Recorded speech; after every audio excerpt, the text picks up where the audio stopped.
자, 오늘 우리 1:1 제자 양육 말씀 공부 42번째 시간이고, 우리 지난주에 이어서 전도에 대한 이야기를 두 번째 우리 진행하도록 하겠습니다.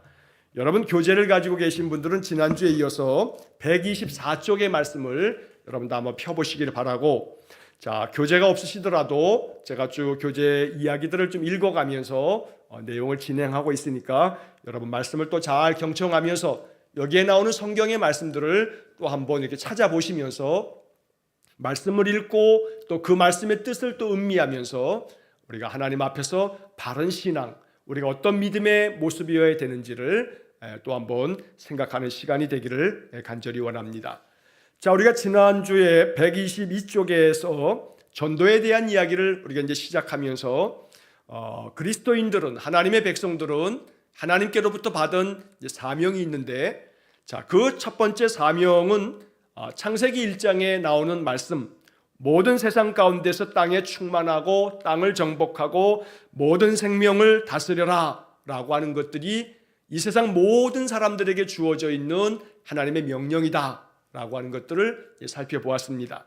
자, 그렇기 때문에 창조주 하나님께서 지으신 이 세상 모든 만물 가운데 우리 인간들은 인간만 사는 세상이 아니고 하나님께서 지으신 이 모든 피조세계의 생명체들이 다 함께 살아가야 되는 것이기 때문에 어떤 점에서 큰 의미에서는 전도라고 하는 것이 그리스도의 복음을 전하는 것인데, 이 그리스도의 복음은 죄 가운데 빠진 인간을 구원하시기 위한 예수 그리스도의 십자가의 복음만이 아니고 이 세상 모든 만물을 창조하신 하나님의 회복의 복음, 그래서 하나님이 모든 세상 만물을 새롭게 빚으시고 이 세상 모든 만물 가운데 생명의 능력을 부어주시는 이러한 복음을 전해야 할 책무가 우리 피조물 인간에게 있다는 사실을 우리가 점검하는 겁니다.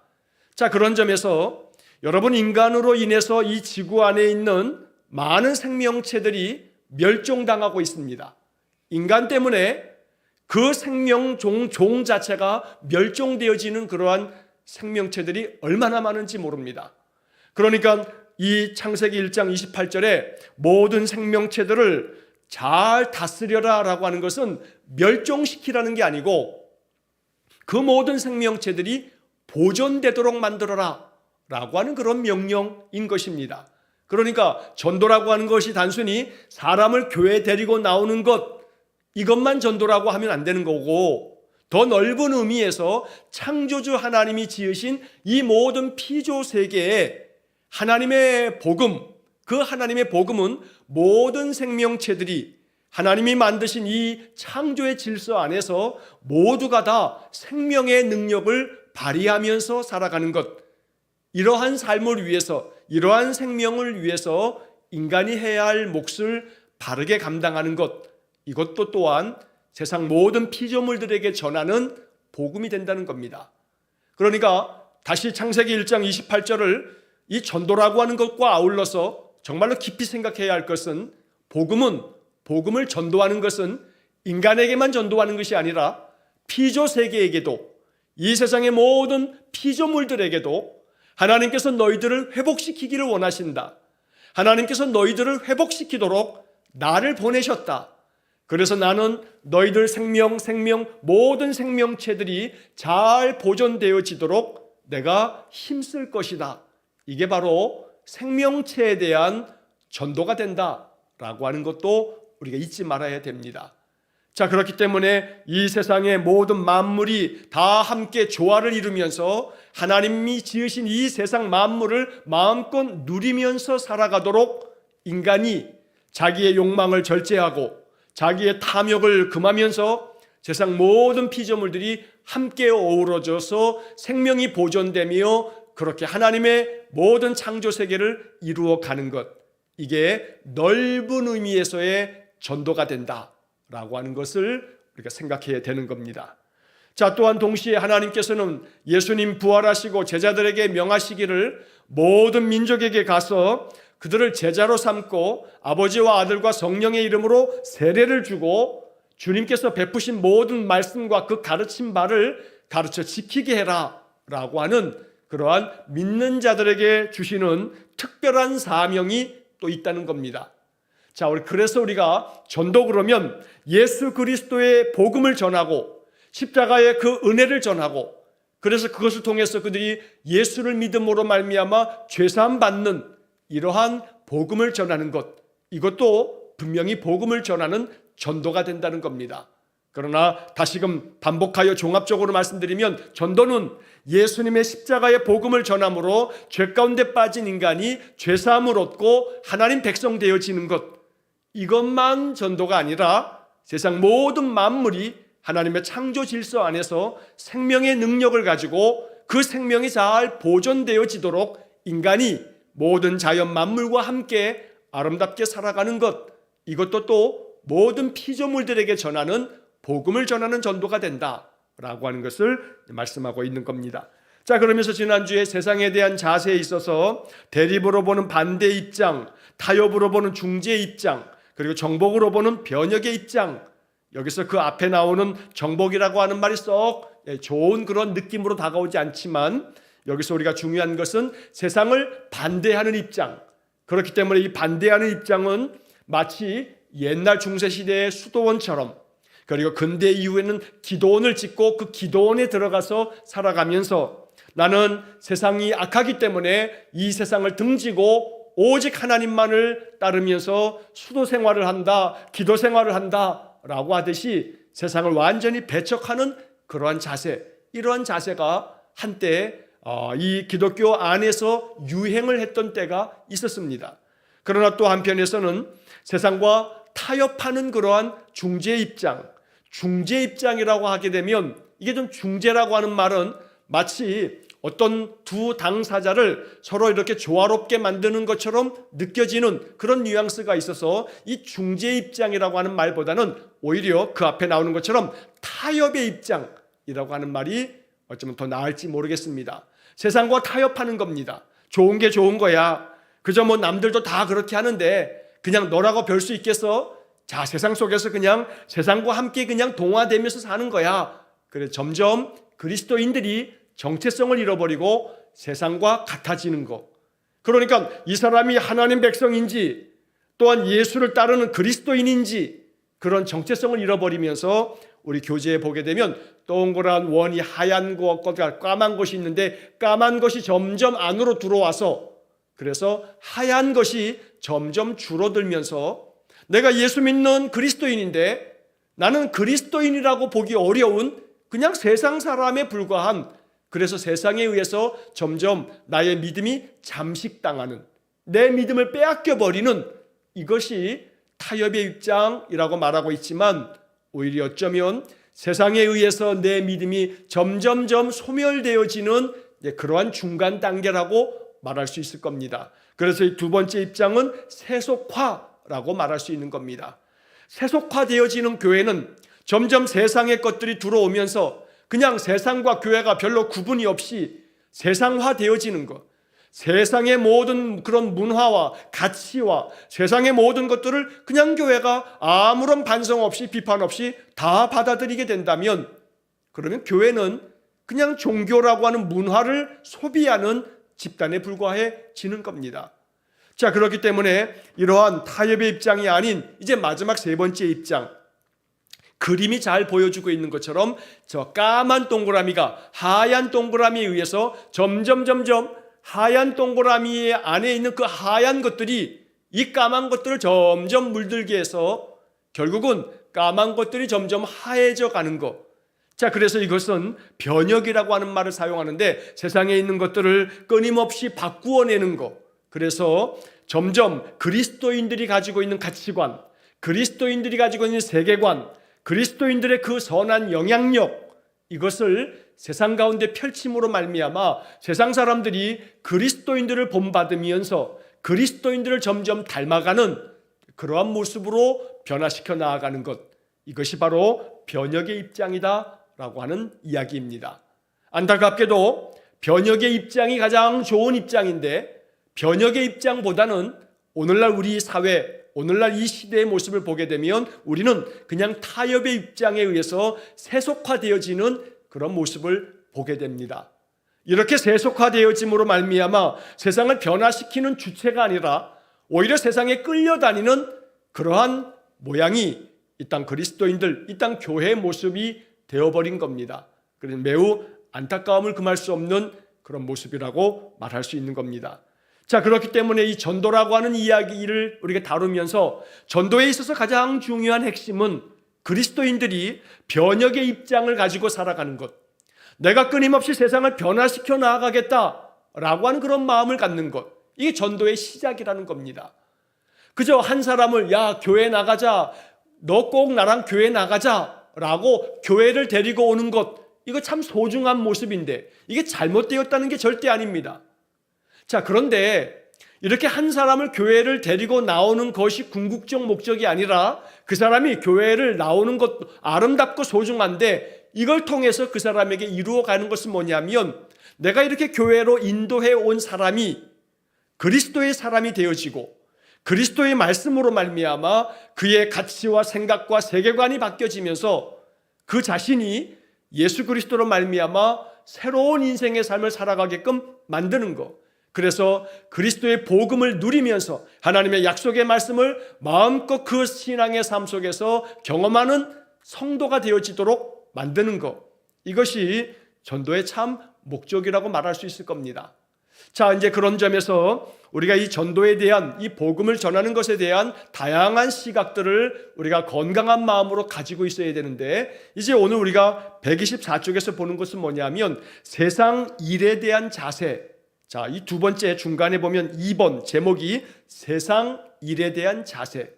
자, 지난주에는 세상에 대한 자세, 세상을 어떻게 바라봐야 되는가, 세상을 어떻게 우리가 대해야 되는가. 자, 오늘은 세상 일에 대해서 우리가 세상에서 많은 직업을 가지고 일합니다. 자, 여러 가지 모양으로 내가 세상 속에서 일하고 있는 이 모든 것들을 어떻게 바라봐야 되는가 라고 하는 그런 모습이 전도와 연결되어져 있다는 겁니다. 다시 말하면 세상 속에서 내가 어떻게 살아가는가, 이게 굉장히 중요한 전도의 요소가 된다는 겁니다. 예를 들어서 자, 이 사람이 교회를 다니는 사람인데 이 사람이 직장에 가가지고 맨 속이기만 하고 눈가림만 하고 사람들, 자기 밑에 있는 사람들은 막 함부로 대하고, 만약에 그렇다면 이 사람이 교회를 다니는 집사요 혹은 또 뭐 권사요 장로라고 하는 것을 아는 사람들은 아마 이 사람 때문에 나 저 사람 때문에 교회 안 다녀, 아이고 나 교회 다니는 거 정말 저 사람 때문에 환멸을 느껴 라고 한다면 이 사람은 그리스도의 복음을 전함에 있어서 걸림돌이 되는 거지요. 복음을 전하지 못하는 그러한 아주 걸림돌이 돼서 이 사람 때문에 전도의 문이 막히게 된다는 겁니다. 안타깝게도 그러한 신자들이, 뭐 신자라고 하기도 어렵죠, 그러한 교인들이 많습니다.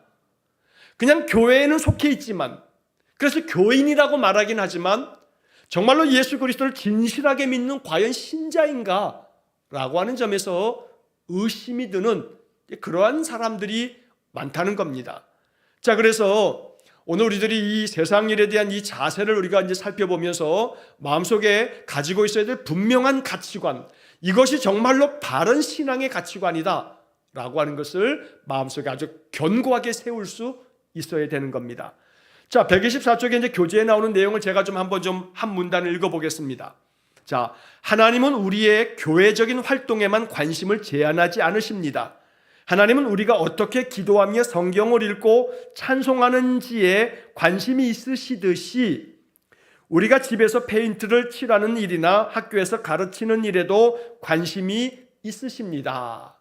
자, 이 말이 뭐냐면 하나님께서는 우리가 교회에 와서 활동하고 있는 거 여기에만 관심을 두시지 않는다는 겁니다. 자, 교회에서 우리가 활동하고 있는 많은 봉사, 많은 예배, 우리가 교회 생활하고 있는 이 모든 신앙의 생활들, 하나님 여기에 관심이 없다는 게 아니라 여기에만 관심을 두시지 않는다는 겁니다. 하나님은 우리가 교회에서 생활하는 교회의 모습, 교회에서 신앙생활하는 그런 모습만 관심을 두는 게 아니라 이것도 관심을 가지고 계시지만 내가 교회 밖에서 교회를 나서고 난 다음에 가정에서, 일터에서, 동네에서, 사람들 속에서 내가 어떻게 살아가는가, 라고 하는 것에도 하나님은 관심을 가지고 계신다는 겁니다. 그래서 우리 교재에서는 집에서 페인트 칠을 하거나 학교에서 가르치거나 이렇게 표현하고 있습니다만, 쉽게 말하면 나의 일상의 모든 생활, 내가 교회 바깥에서 살아가고 있는 그 모든 생활 속에서 내가 어떻게 살아가고 있는가, 하나님은 여기에 또한 관심이 있으시다라고 말하는 겁니다. 자, 그래서 세 번째 줄의 맨 끝에 보면 하나님은 세속적인 것과 신성한 것을 구별하지 않으십니다. 여러분, 이 문장에 밑줄을 좀 하나 거놓으시기 바랍니다. 교재가 책이 있으신 분들은 하나님은 세속적인 것과 신성한 것을 구별하지 않으십니다. 자, 여기서 세속적인 것이 죄악된 것이다, 그러니까 세속적인 것은 끊어버려야 한다 라고 이야기하고 그렇게 생각하는 사람은, 우리가 지난주에도 또 제가 시작하면서 다시 한번 복습하면서 말씀드린 것처럼 세상을 바라보는 대립적인 입장입니다. 세상은 모든 악한 것이고 세속적인 것은 다 악한 것이기 때문에 이것들은 보지도 말아야 되고 만지지도 말아야 되고 내가 그것을 가까이 해서도 안 된다라고 생각한다면 이 사람은 수도원에 들어가야 되는 겁니다. 자, 어떤 사람이 이렇게 생각합니다. 자, 세상에서 드라마 보는 게 죄인가요? 세상의 노래를 듣는 것이, 세상의 노래를 부르는 것이 죄인가요? 라고 이렇게 매우 진지하게 묻는 사람들이 간혹 있습니다. 그래서 이 사람이 왜 이렇게 질문하는가 봤더니 이 사람의 신앙의 그 내용이 지금까지 신앙생활을 해왔던 그러한 신앙의 이력을 살펴보니까 그분이 신앙생활했던 어떤 교회에서 그렇게 배운 겁니다. 자, 그분이 신앙생활했던 그 교회 목사님이 세상의 것들은 죄악된 것이기 때문에 우리가 세상 속에서 살아갈 때 세상의 것들을 점점 멀리하고 끊어버려야 한다, 이렇게 가르치면서 TV도 보지 말아라, TV 자체를 집에다 두지도 말아라, 세상의 음악은 어느 것도 듣지 말아라, 유행가 가사를 듣다 보게 되면 그 유행가 가사 때문에 우리의 마음속에 있는 은혜가 사라져버린다, 이렇게 강조하는 일부의 목사님들이 계십니다. 자, 그렇게 신앙생활을 하다 보게 되면 세속적인 것은 악한 것이고 교회 것만이 이것이 선한 것이다 라고 하는 그런 생각에 빠지면서 결국은 교회 생활은 굉장히 아주 철두철미하게 하는데 세상에 나가서는 그렇지 않다는 겁니다. 그러면 아주 위선적인 사람처럼 보여질 수가 있습니다. 교회에서는 천사인데 집에서는, 직장에서는 아이쿠, 아주 악마도 이런 악마가 없다면 이 사람이 교회에서 행하는 이 모든 것들은 사실은 바르게 행하지 않는 것이지요.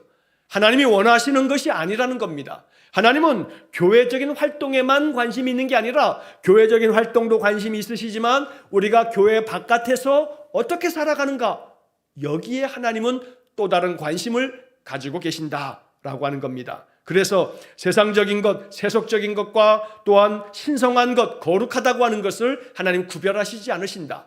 이 말은 뭐냐 하면 그 다음의 문장에서 모든 것은 하나님의 주권 아래에 있기 때문입니다. 우리의 삶에서 하나님이 우리를 부르셨으므로 우리는 모든 활동을 하나님을 찬양하며 사람들을 섬길 기회로 삼아야 한다는 것을 깨달아야 합니다. 자, 여러분, 여기서 이러한 이해를 들 수도 있습니다. 자, 한국 교회는 이 제사를 지내는 문제에 있어서 굉장히 엄격합니다. 그래서 제사를 지내는 것을 금하기도 했고 그 제사 날에 그 위패 앞에서 절하는 것을 아주 엄히 금했습니다.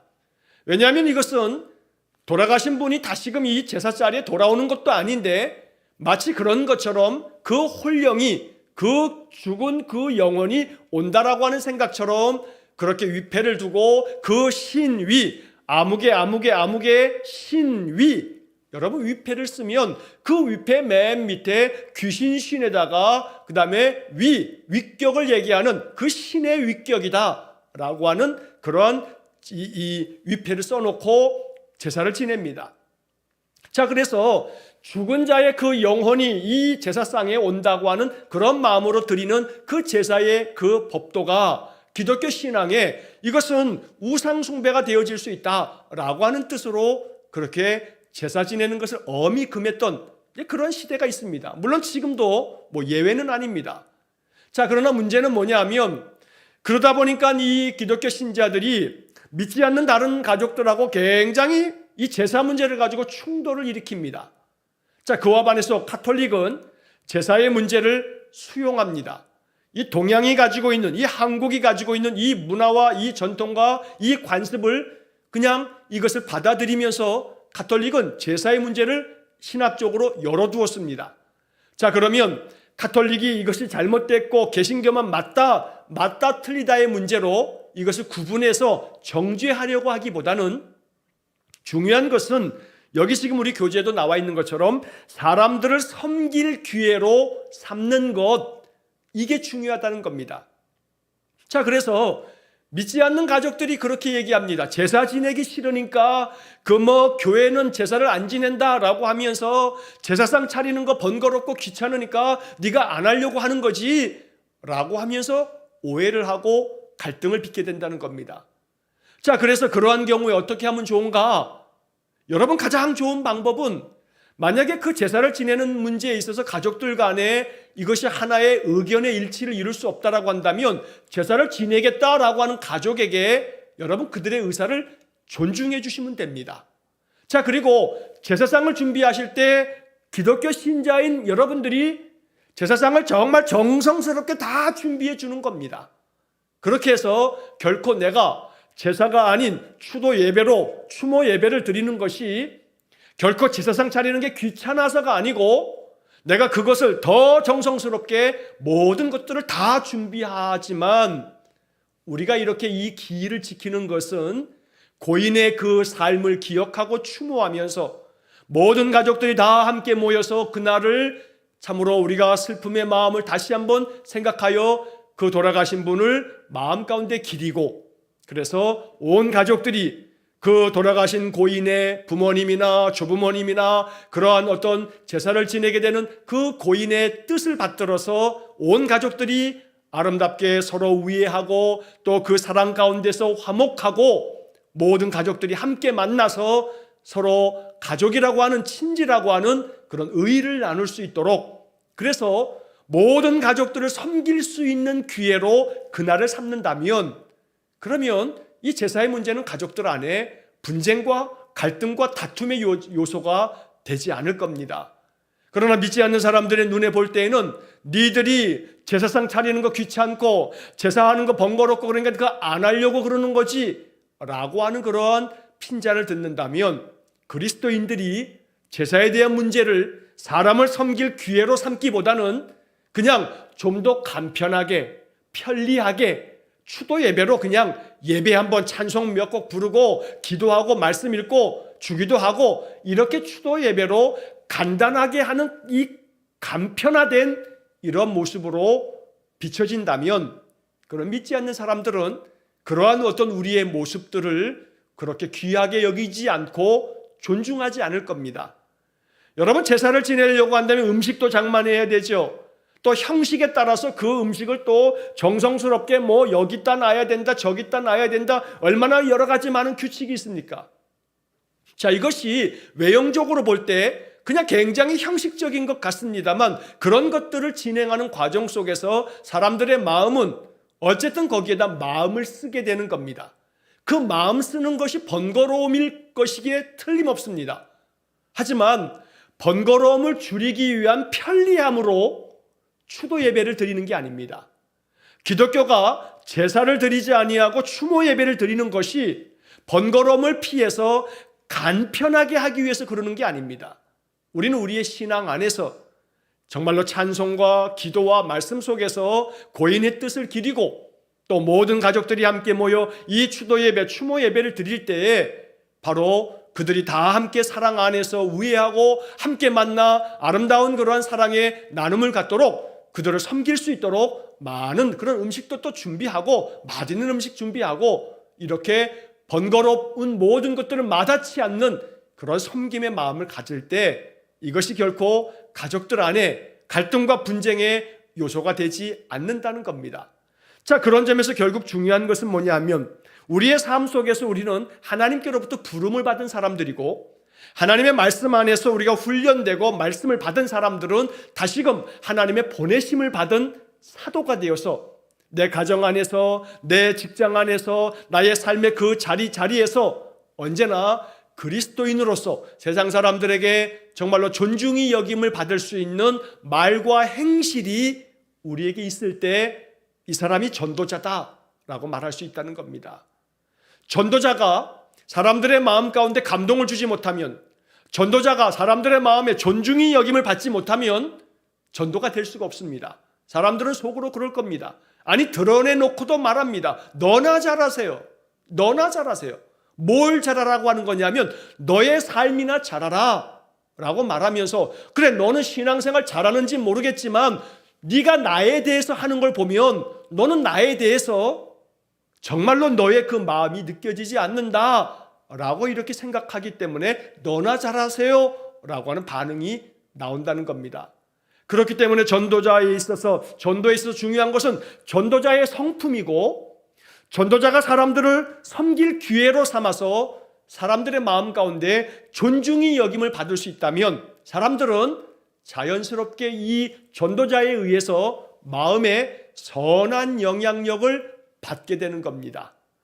자, 다시 그 앞에 위에 나오는 그림을 보시면 세 번째 변혁의 입장에서 하얀 것이 까만 것 속에 점점 들어가서 까만 것을 하얗게 만들어가는 과정, 이게 변혁의 과정이고 이게 전도의 과정이라고 말하고 있는 것입니다. 자, 그렇기 때문에 오늘 우리들이 그 다음에 이어지는 이 이야기들을 살필 때 매우 중요한 것은 전도자 한 사람이 가지고 있는 세상에 대한 우리의 이 가치관, 세상에 대한 우리의 생각, 이것들이 바르게 말씀 안에서 성경적인 생각을 갖게 됐을 때 우리는 사람들에게 내가 어떻게 해야 하는가라고 하는 문제를 다시 점검할 수 있게 된다는 겁니다.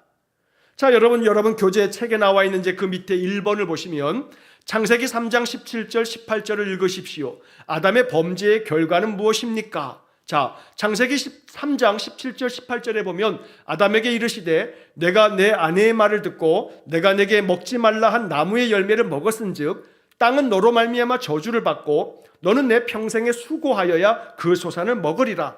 땅이 내게 가시덤불과 엉겅퀴를 낼 것이라. 내가 먹을 것은 밭의 채소인즉. 자, 18절까지 써 있습니다만 그 다음에 19절 말씀에 이렇게 되어 있습니다.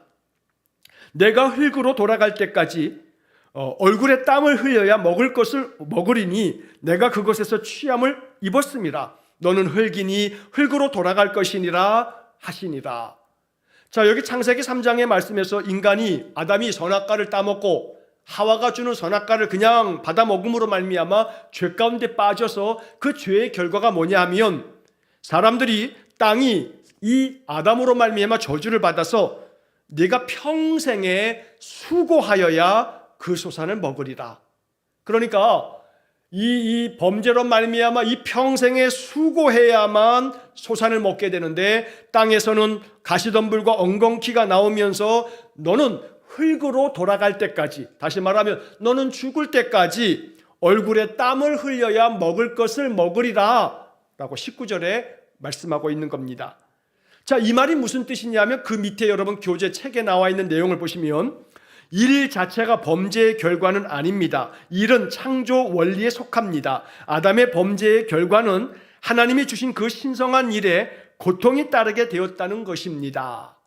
자, 죄로 말미암아 우리가 평생에 수고하여야 먹을 것을 얻는다. 죄 때문에 우리가 일하게 되었다는 게 아니라 일은 우리가 죄가 있든 없든 하는 겁니다. 하나님께서도 세상을 6일 동안에 창조하시고 모든 창조를 마치시고 일곱째 날 쉬셨다고 말하고, 또 요한복음 5장 17절 말씀에 예수님께서 말씀하시기를, 예수께서 그들에게 이르시되 내 아버지께서 이제까지 일하시니 나도 일한다. 요한복음 5장 17절 말씀입니다. 자, 예수님께서도 내 아버지께서 지금까지 이제까지도 일하시니 나도 일한다. 그러니까 일하는 것은 하나님의 성품을 배운 사람들이 하는, 하나님을 따르는 것이 됩니다. 그러니까 일하는 것 자체가 우리가 죄의 결과가 아니라 일로 말미암아 일을 하면서 그 속에서 고통이 따르게 되었다라고 이렇게 말하고 있는 것입니다. 자, 그래서 우리가 이제 이 그다음 문제를 보게 되면 구원받은 그리스도인인 우리는 세상의 일을 어떤 시각으로 보아야 합니까?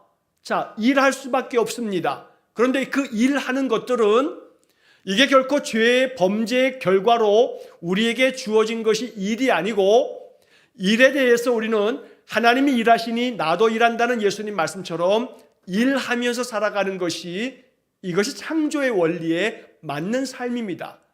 중요한 것은 뭐냐면 그 일을 어떤 마음으로 바라보느냐라고 하는 겁니다. 다시 말하면 아담이 범죄하지 않았다면 우리가 이렇게 고생고생 일하지 않아도 되는 건데 라고 어떤 사람들이 말한다면 일에 대한 생각이 잘못 형성되어져 있는 겁니다. 아담이 범죄하지 않았다면 우리 인간들이 이렇게 고생스럽게 일하지 않아도 되는데 라고 이렇게 생각할 때 이제 우리의 마음속에는 일에 대해서, 세상에서 내가 하는 모든 일에 대해서 우리는 한 가지만 바라보고 있을 뿐이지 주님께서 원하시는 말씀을 보지 못하고 있는 겁니다. 자, 그래서 이제 마지막에 여러분 그 성경 124페이지 책의 맨 밑에 보면 어떤 성경 구절이 참고 구절로 써 있냐면 골로새서 3장 23절이 써 있습니다. 골로새서 3장 23절. 자, 그런데 골로새서 3장 23절을 보기 전에 바로 그 앞에 22절을 한번 보고 23절을 보아야 온전해집니다. 자, 골로새서 3장 22절의 말씀에 보면 어떤 말씀이 나오냐면 이런 이야기 나옵니다. 종들아, 모든 일에 육신의 상전들에게 순종하되 사람을 기쁘게 하는 자와 같이 눈가림만 하지 말고 오직 주를 두려워하여 성실한 마음으로 하라. 자, 사람을 그냥 기쁘게 하기 위해서 눈가림만 하지 말고 오직 주님을 두려워하는 마음으로, 성실한 마음으로 일을 하라 라고 이렇게 골로새서 3장 22절에 말씀이 되어 있고, 이어지는 23절에 이렇게 말합니다. 무슨 일을 하든지 마음을 다하며 주께 하듯 하고 사람에게 하듯 하지 말라. 여러분, 이게 전도하고 무슨 관계가 있습니까? 자, 이 골로새서 3장 22절 23절은 어찌 보면 전도하고는 아무 관계없는 것처럼 보입니다. 그러나 그렇지 않은 겁니다. 이게 곧 전도라고 우리 교재가 말하고 있는 겁니다. 이게 곧 전도다. 그러니까 우리가 어떤 일을 하든지 간에 그냥 사람을 그 앞에서 기쁘게 하기 위해서 눈가림만 하는 게 아니고 주님께 하듯이, 무슨 일을 하든지 마음을 다하여서 주님께 하듯이 하는 거, 이게 바로 전도의 밑바탕이 되는 겁니다. 전도의 밑바탕. 자, 이 전도의 밑바탕이 탄탄하게 되어져 있을 때 그 전도가 온전한 효과를 발휘하는 것입니다. 전도의 밑바탕이라고 하는 것은 결국은 내가 사람들을 대할 때, 무슨 일을 할 때든지 마음을 다해서 하는 것, 사람에 대해서도 정성을 다할 줄 아는 것, 사람에 대해서도 진실할 줄 아는 것, 사람을 대할 때 존중히 여길 줄 아는 것, 사람을 귀히 여길 줄 아는 것, 그래서 그 사람을 늘 항상 도울 줄 아는, 돕는 기회로 삼는 것, 이렇게 살아가는 삶, 이게 바로 전도의 밑바탕이 된다는 겁니다. 그렇지 않게 되게 되면 전도의 걸림돌이 되는 겁니다. 전도의 회방꾼이 된다는 겁니다. 자, 그래서 오늘 우리들은 이 골로새서 3장 22절과 23절의 말씀을 마음 깊이 생각하면서 결국 사람에 대해서 눈가림만 하듯 하지 말고 무슨 일을 하든지 간에 주님께 하는 것처럼 마음의 정성을 다할 줄 알고 그 마음에 사람을 주님을 대하듯이 대할 때 이게 바로 전도의 밑바탕이 된다라고 하는 것을 잊지 말아야 합니다. 자, 여러분 124쪽의 맨 밑에다가 여백에다가 에베소서 6장 6절 이렇게 좀 써놓으시기 바랍니다. 에베소서 6장 6절. 자, 에베소서 6장 6절 말씀에 보게 되면 이런 말씀이 나옵니다. 눈가림만 하여 사람을 기쁘게 하는 자처럼 하지 말고 그리스도의 종들처럼 마음으로 하나님의 뜻을 행하고. 자, 좀 전에 보았던 골로새서 3장 22절의 말씀에 나오는 것처럼 사람을 기쁘게 하는 자와 같이 눈가림만 하지 말고 라고 하는 이 표현을 에베소서 6장 6절도 똑같이 말하고 있는 겁니다. 자, 그래서 사람을 기쁘게 하는 것처럼 눈가림만 하지 말아라. 눈가림만 하지 말아라.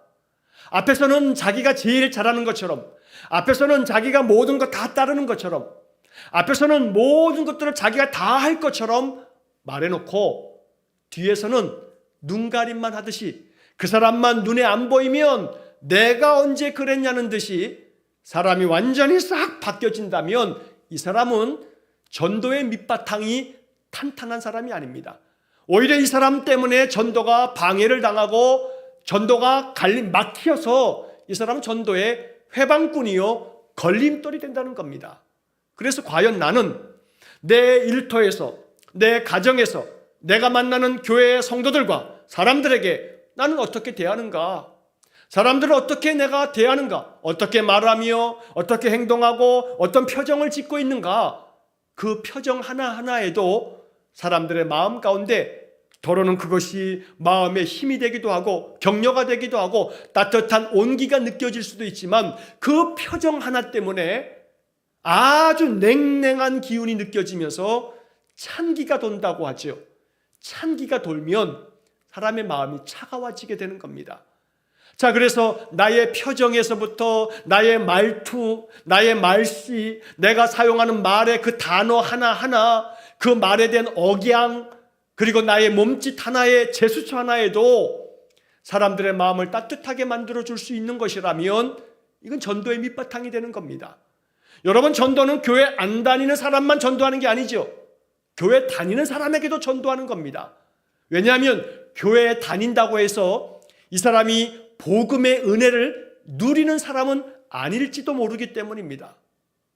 겉사람은 교회를 다니고 있지만 예수 그리스도의 복음의 은혜가 이 사람이 없다면 이 사람은 전도가 필요한 사람이 된다는 겁니다. 어찌 보면 전도가 필요한 사람은 나 자신일지도 모릅니다. 예수 그리스도의 은혜의 복음이 내 안에 충만하지 않으면 나 역시 마찬가지로 전도가 되어져야 될 사람이라는 겁니다.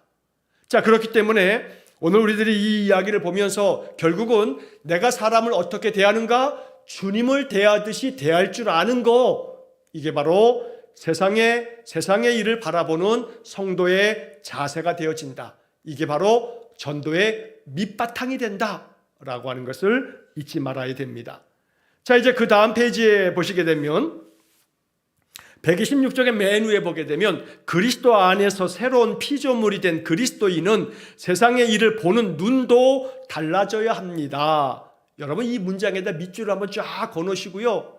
그 다음에 거기에 보게 되면 세상의 일을 바라보는 그 보는 눈도 달라야 한다라고 하는 이 이야기를 마음속에 새겨두어야 합니다. 자, 예수 믿는 사람들은 그리스도 안에서 새로운 피조물이 되어졌습니다. 이 말은 뭐냐면 내가 예수를 믿음으로 말미암아 하나님 자녀가 되어지면서 나의 신분이 바뀐 겁니다. 하나님의 자녀가 되었습니다. 이제 구원의 은혜를 값없이 얻게 되는 겁니다. 자, 그랬을 때 이 예수 믿는 사람들은 새로운 피조물이 되어서 이제는 세상을 바라보는 눈이 새로워져야 되는 겁니다. 자, 고린도후서 5장 17절에 그런즉 누구든지 그리스도 안에 있으면 새로운 피조물이라. 이전 것은 지나갔으니 보라 새 것이 되었도다. 이전 것은 지나갔으니 보라 새 것이 되었도다. 이 말은 이렇게 해석될 수가 있습니다. 예전처럼 생각하지 말고 내가 이제 예수를 믿는 예수 안에서 새로운 피조물이 되었으니 예전 같은 생각 속에 빠져있지 말고 새로운 생각, 새로운 세계관, 새로운 안목, 새로운 가치관을 가지고 살아가는 것, 이게 바로 그리스도인이고, 그렇게 내가 날마다 새로운 피조물이 되어서 새로운 마음가짐을 가지고 사람을 만나고 사람을 대할 때 여기에서 전도가 일어난다는 겁니다. 그러니까 여기서 그리스도 안에서 새로운 피조물이 되어지는 것, 날마다 새로운 피조물이 되어지는 것은 매일 아침마다 새로운 피조물이 되어져야 되는 겁니다. 아침에 눈을 뜨면 하나님, 어제의 나와 다른 오늘의 내가 하나님을 섬기겠습니다.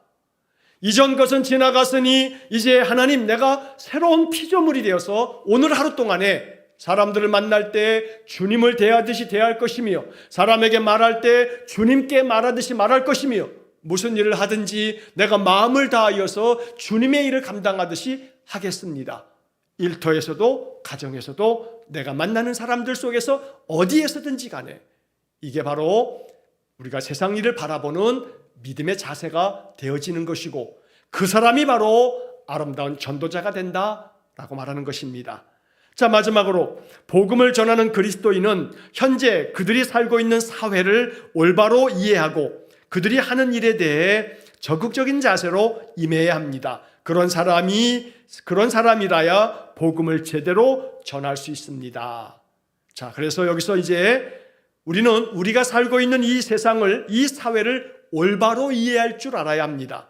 그리고 내가 하는 일에 대해서도 적극적인 자세를 가질 수 있어야 됩니다. 이 적극적인 자세가 없다면 세상에서 전도는 이루어지지 않습니다. 적극적인 자세를 가지고 있을 때 내가 그 사람들을 섬길 기회를 찾아서 사람들을 섬기고 또 섬기고 섬기다 보면 그 사람들의 마음속에 믿음의 선한 영향력이 그들의 마음에 전달되어지는 겁니다. 그냥 당장의 입술로 너 교회 나와라 라고 하는 말을 하려면 그것이 그 사람의 마음속에 뭉클하게 다가오려면 전도의 밑바탕이 탄탄하게 이루어져야 된다는 겁니다. 자, 그래서 적극적인 자세를 가지고 그들의 마음을 살피고 그들을 섬기면서 그들 영혼을 위해서 더 깊이 기도하면서 어떻게든지 간에 그들을 섬길 기회를 찾아서 그들의 마음에 감동을 준다면 그들은 그리스도의 복음을 마음 가운데 하나씩 받아들이게 될 것입니다.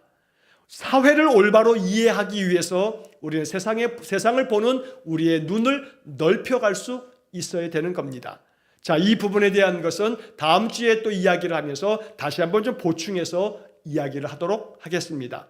오늘 이 이야기들을 마음 깊이 생각하시면서 결국 전도라고 하는 것이 이것이 그냥 단순히 사람을 교회로 데리고 나오는 것 여기에 머무는 것이 아니라 우리의 삶의 자리에서 나의 삶의 모습이 전도의 밑바탕이 될 때 사람들을 교회로 인도했을 때 그 사람이 교회에서 신앙의 사람들의 삶의 모습을 바라보면서 그들이 예수 그리스도를 따르는 하나님의 거룩한 백성이 되어진다는 겁니다. 그러므로 나 자신이 세상을 바라보는 세상의 여러 가지 많은 일들을 바라보는 나의 시각과 나의 생각이 점점 더 말씀의 기초에서 성경적으로 변화되어지면서 우리 성도들의 삶의 모습을 통해서 전도가 이루어지는 우리 성도들의 말 한마디 한마디, 표정 한마디, 표정 하나하나, 몸짓 하나하나를 통해서 사람들의 삶 속에 전도의 밑바탕을 초석을 잘 까는 그러한 삶이 되어질 수 있기를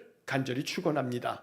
이제 오늘 이 이야기와 함께 이제 다음 주에 이제 전도자가 그 삶에서 전도의 밑바탕을 이렇게 형성하고 난 다음에 실제로 또 그 삶이 전도가 되어지도록 하는 방법들에 대한 이야기를 좀 더 구체적으로 다음 주에 또 이어서 나누도록 하겠습니다. 날마다 내 삶 속에서 사람을 대할 때마다 눈가림으로 하지 말고 주님께 하듯이 마음을 다해서 행하는 것이 이것이 전도의 출발이고 이것이 전도의 가장 중요한 근간이 된다라고 하는 것도 마음속에 꼭 잊지 말아야겠습니다. 날마다 그리스도의 복음 안에서 하나님의 그 온전한 뜻을 이루어가는 귀한 믿음의 삶이 될 수 있기를 주의 이름으로 간절히 축원합니다. 기도하겠습니다. 사랑이 많으신 하나님 감사합니다. 오늘날 이 시대에 그리스도의 복음을 전하는 것이 얼마나 귀한 사명인지 모릅니다. 그러나 교회가 신자들이 세상으로부터 신뢰를 잃어버렸고 너무나 많이 세상으로부터 비난을 받는 세상이 되어지면서 전도는 엄두도 못 내는 그런 시대가 되어버렸습니다. 너나 잘하세요 하면서 교인들을 향하여 교회를 향해서 손가락질을 하는 이 시대에 그리스도의 복음을 전하는 것이 얼마나 어려운 시대인지 모릅니다. 그렇기 때문에 과연 전도가 무엇이며 전도를 어찌해야 할 것이며 전도자로서 우리는 어떻게 살아가야 하는지에 대해서 말씀을 통해서 바르게 배우지 아니하면 하나님의 이 귀한 사명을 감당할 자가 아무도 없을 것입니다. 우리 일산흥광교회에 속한 성도들 하나님께서 원하시는 전도, 하나님께서 기뻐하시는 복음을 전하는 삶, 이것을 말씀 안에서 바르게 배우고 바르게 생각하여서 우리 성도들 한 사람 한 사람이 전도의 걸림돌이 아니라 오히려 전도를 온전히 이루어내는 그러한 거룩한 성도가 되어지도록 은혜를 내려 주옵소서. 우리의 모든 인생의 삶이 그리스도의 복음의 삶이요, 복음을 나누는 삶이요, 복음의 전도자의 삶이 되어질 수 있도록 날마다 우리 성도들을 굳건하게 바른 믿음 안에 더욱더 단단하게 세워 주옵소서. 모든 것을 다 주님께 의탁하오며 예수님 이름으로 기도하옵나이다. 아멘. 우리 구주 예수 그리스도의 은혜와 하나님 아버지의 극진하신 사랑과 성령의 교통하심이 복음을 전하는 삶을 위해 내 생활 속에서 언제나 사람들을 대할 때 주님을 대하듯이 늘 전도의 밑바탕을 위해 내 삶을 더욱더 아름답게 주님께 드리며 이 땅의 많은 이들에게 그리스도의 덕을 나타내기를 간절히 소망하며 기도하는 머리 숙인 귀한 성도들 위해 영원토록 함께 하시길 축원하옵나이다. 아멘.